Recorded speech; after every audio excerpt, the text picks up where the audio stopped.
Well, hello, you gorgeous bastards, you. The weather's shit again, so I'm not going to be outdoors. So I thought I'd make a video. And I make this video because, oh, by the way, I didn't wish you all, I did on Telegram, but I wish you all a happy summer solstice and glad midsummer, whatever tradition you follow. And I hope you're having a lovely time. We had a great summer's day yesterday, but today it's back to Irish summertime and it's raining and cold. So somebody asked me a question yesterday, and I thought it was a great question, and it's something I've been studying kind of like on the side, on the sly for years.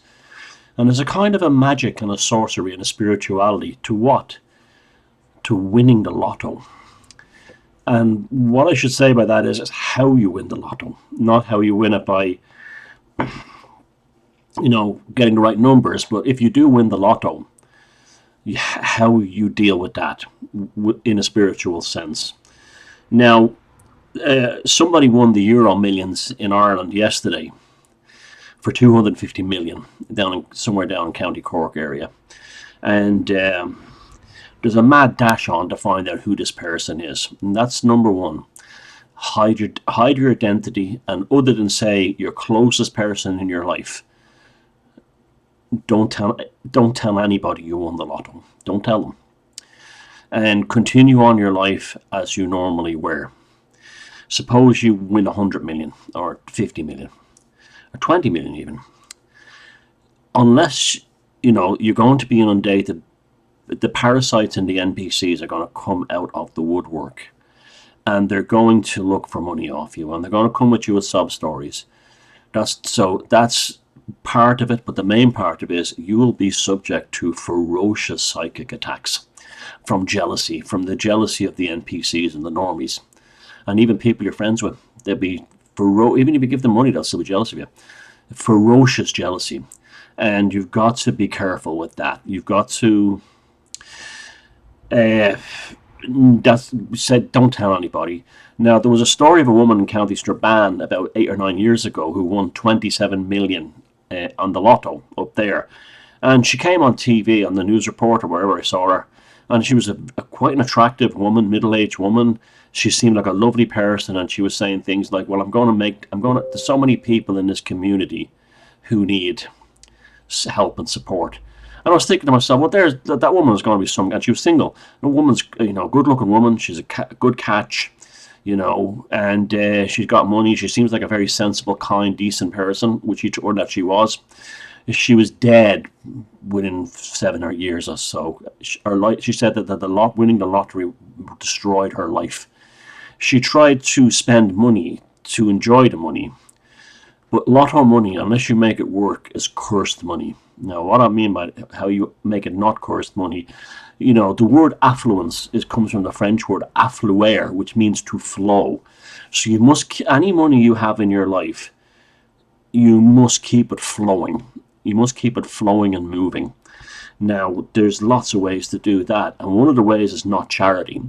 Now, there's good charity and bad charity. So you don't give money away to charity or community projects and things like that, because that will just be wasted. Okay, even if you must, or even it'll be spent in ways that you no control over. You must have control over the donation. So say there was a Down syndrome place down the road, and I wouldn't give them 1 million if I had it to give it away. I'd say to them, I'll buy a minibus. They have an organic garden there to grow vegetables. I'll buy you a new greenhouse.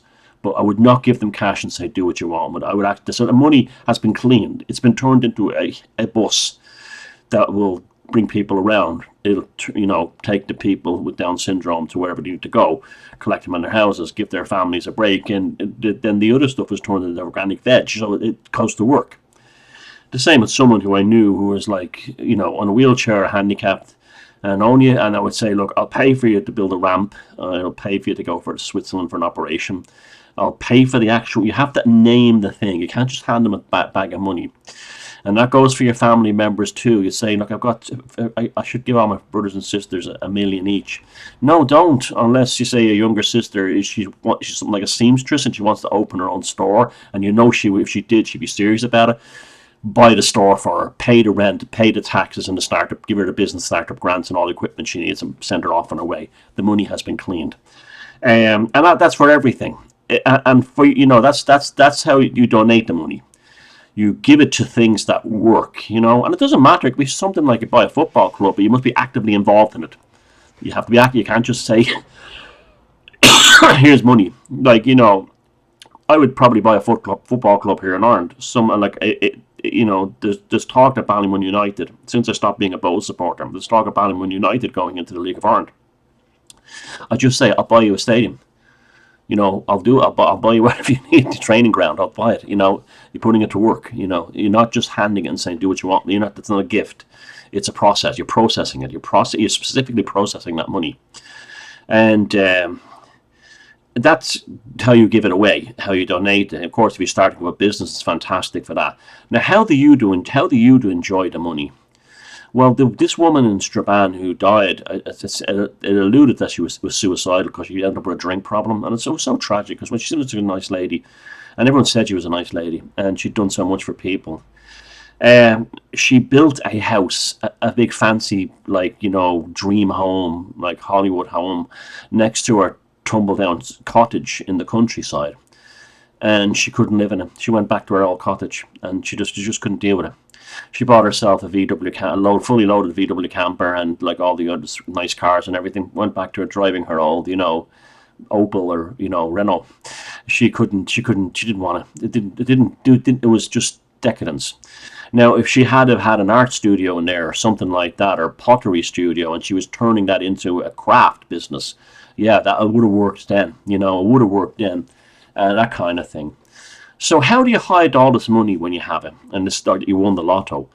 Well, you don't change your lifestyle immediately. Okay, now there's ways around it. I've thought about it. Well, the first thing you do is send me some money, and I promise you I will make it work for you. Now, the second thing is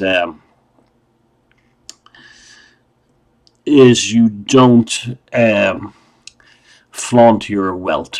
Okay, if you're going off for a month in Bali, you tell people you're going off to, Spain or Portugal, somewhere. It's a cheap holiday destination, Ibiza, whatever. Don't tell them you're going to Bali. Don't tell them you stayed in a luxury hotel. You can do all that stuff. You can have all the fun. Once you're enjoying it, make sure, you don't have to live the first class lifestyle. Now, I wouldn't change at all. I'd still live here. I'd probably have a nice place in another country. I'd like to have a nice place in a city, actually. And but I would actually make it a studio that I could make my videos and talk to you guys. It wouldn't just be me sitting around, pissing champagne down the toilet. That would not happen at all. And I wouldn't change my way. I'll give you an example. It's the little things that matter, right? It's the easiest thing in the world to spend money, but it's the hardest thing in the world to get happiness from spending that money. Now, I'll give you an example. As you know, I like to buy broken model trains off the internet and I fix them up. And I got this Reading locomotive for €20, a really nice one, a passenger locomotive from the 50s, American Reading Railway. I fixed it up, got it running beautifully, and I was thinking to myself, what I need to get a set of coaches for passenger cars. And I looked online, and they were just the only thing available were these like brass import. They're unbelievably expensive, And then I looked at them, they're beautiful coaches, but I don't have few thousand euros to buy them, the set. So I started making them. I started making them. I scratch building them from plastic, and I'm making a rake of these coaches to go with them. Now, the satisfaction I've got from building these, okay, and scratch building these, could never get from going online and ordering it. You couldn't. I mean, I've been scratch building, kit bashing, and building models of all kinds, not just trains, since I was a kid, and I will do it to the day I die. And it's just, I will still use things like cardboard from cereal boxes, bits of plastic, whatever I can find. I still go into like model shops and train shops and root through the junk piles. Even when I had the money, when I was working on Wall Street and had the money, where did I go? To the cheap fairs, and I used to buy plastic and glues and now that kind of thing, paints, and that it's been a wonderful thing in my life. And the same with the art. I'd be, painting and drawing. I'm just as happy with a sketchbook and a pen, a black pen, as I am with, an art studio that I have back there. You know, it's what you do with it. You know, like I was even thinking the other day, if my life, these building models would be much easier if I got myself a 3D printer and I could treat. And then I said, fuck that. It's much more fun getting the sheets of plastic card and converting another model or something like that and painting it up than it would be, you know, putting a drawing into a 3D printer and printing it. You know, which I'm not putting down people that do that. I think it's fantastic, but it's just not me. There's no fun. There wouldn't be any fun in that. There's fun as in staying up late at night and, you know, rubbing running the sanding paper on the filler for hours while I'm watching, like, you know, esoteric videos or something, you know, or movies. So, and I'd definitely do something for cats. I'd open a cat sanctuary. That would absolutely be a top priority for me for stray cats.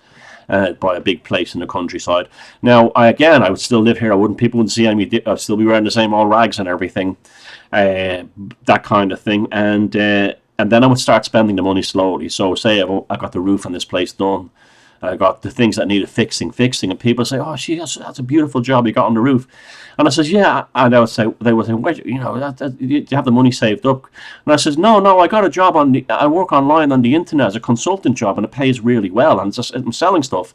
And they say, "Oh, fair play to you." Yeah, and that's how I was able to afford to get the house done with, and, you know, get a new car, and that kind of stuff. And they go, "Well, fair fucks to you." You know, I'm not telling them that I have, like, you know, 50 million in the bank, you know. That's that way you don't get and you turn around and say to someone like, "Oh, well, I got 150 million on the lotto." Even people you think like you will hate you. You know the way women. Sorry, ladies, I don't mean to stereotype you, but I've seen this so many times. When their friend gets engaged or married, they say, "Oh, you know, I'm so happy for her." But the women will tell you deep down inside they're often jealous. You know, that's why they go mental when the bouquet is those type of women, not the kind of women I'd be into. You know, I know, but I mean, they'll work with them and stuff. I know what they're like. It's like in when do you remember when Troy McClure married one of Marge's sisters on The Simpsons, and she goes, "This is the happiest day of my life," and the other sister goes, "Deep inside, I'm hating your guts." You know, it's like the other one that didn't get married. It's like that. Psychic attacks will come. Just do your own, you know. So that kind of, but like, say I have a job, and maybe you could probably start a business and do have a job, you know. But I'd definitely do something like that. It wouldn't be like it'd be. Then you're working for the animals, you're helping the animals, and it's a process, and we other things too. I wouldn't just give a bunch of cash to the World Wildlife Fund. That'd be a waste of time. If any of my friends wanted, I probably definitely would do two things that would be self-indulgent. I'd open a bookshop that I could just sit in there all day, full of all, like, and I'd leave a library. All my books here have to go somewhere when I'm gone. And I would love to be able to. I mean, there's hundreds. That's just what I'm reading now.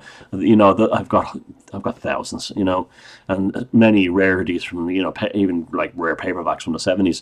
And I'd love to set up a library or something like that'd be something like an endowment, a library or something like that, so that people could continue to enjoy it. I'd actually open a folklore museum that would, like, similar to the witchcraft museum in Boscastle in Cornwall, an Irish folklore to do with fairies and, you know, the golden dot, esoteric and witchcraft and all that stuff. There's nothing like that in Ireland, really, not yet. And I'd create jobs doing that. So that's a passion. You see, you're transforming your passions into money, your interest, and you're creating tourism. You're bringing in a small village. You're bringing in jobs. You know, you're bringing in money into the village, that kind of thing. And then, you know, when you're really old, then leave it. Give it. You can give it away then. You know, like, to anything you want. But that's how you do the lotto. You be secretive, discreet, to avoid psychic attacks and parasites and PP parasites. You continue to do the hobbies that you love, and don't start saying, you know, you get more satisfaction from building and making something like you always did than to buy the latest thing off on Amazon or online, or, you know, that kind of a thing, or buying, like, really fancy stuff. And you know, make that, the money will curse you if you don't make it work. And that poor woman down up in Strabane found that out. But there's loads of stories of lotto winners who committed suicide, became alcoholics, and they all said the same thing. So many of them, "I wish I never told anybody." I wish they never won, is one thing, but sometimes they never still say, I was okay winning, but the biggest mistake I made was the naivety. I told people, and I said I want to help them, and all they did was all they did was hate on me. So That's the spiritual implications of winning the lotto and how to win the lotto. Yeah, though you must uncurse that money, unhex that money by making it work, by affluere, to keep it flowing. Okay, look after yourselves. All the best.